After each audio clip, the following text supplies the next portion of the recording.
will not be abusing the fundamental human rights of Ghanaians.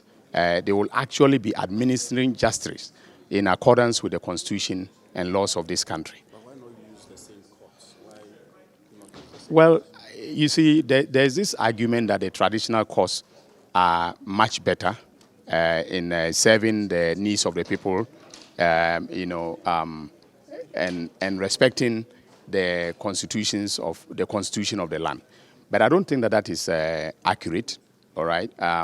The problems that afflict the tribunals, or that afflicted the tribunals when they operated under the PNDC, also afflict the courts, in so many ways. So for instance, when people talk about the abuse of fundamental human rights, aside the case of Afoko, Gregory Afoko was not tried by a public tribunal. He was tried by an ordinary court, and yet his rights have, been abused grossly. As we speak, he's in detention, and not too sure of, when he's going to gain his liberty. All right. So I do not think that we should emphasize too much, on the abuses associated with the public tribunals under the PNDC, because they are going to operate now in accordance with the Human Rights Chapter of the Constitution, and in accordance with Act 30, that is the Criminal and Other Offences Procedure Act. Well, with respect to the trials that are ongoing, involving former appointees of the National Democratic Congress, some of them for causing financial loss to the state and so on, some for, very spurious offenses for which they were charged, like Jechu Kwesin. I will study the dockets, and then come to an informed opinion as to whether or not I want to continue the prosecutions. So we'll cross the bridge when we get there. I'm not going to make any rash decision just because they are members of my party.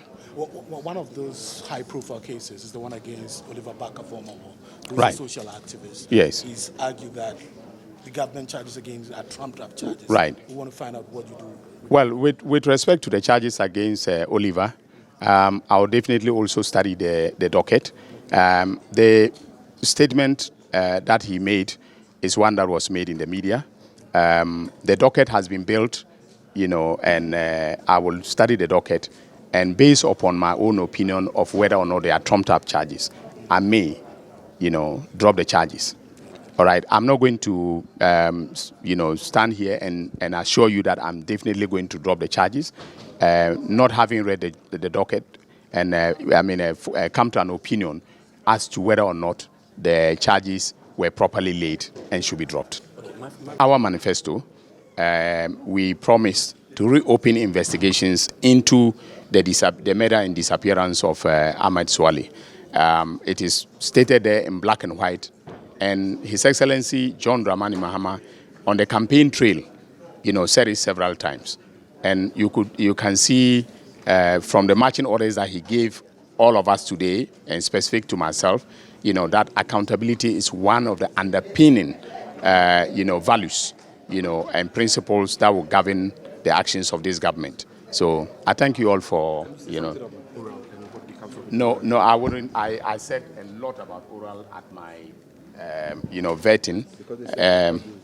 No, don't. I will. Okay. So basically, the oral committee and I will be meeting somewhere early next week, most likely on Monday, and I will be briefed by them in respect of.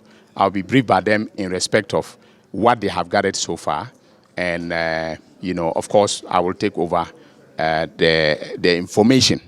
The information that they have. Listen carefully. I'm saying information that they have gathered. Information is different from evidence that, can be used in a court of law. So thank you very much, all of you. Thank you.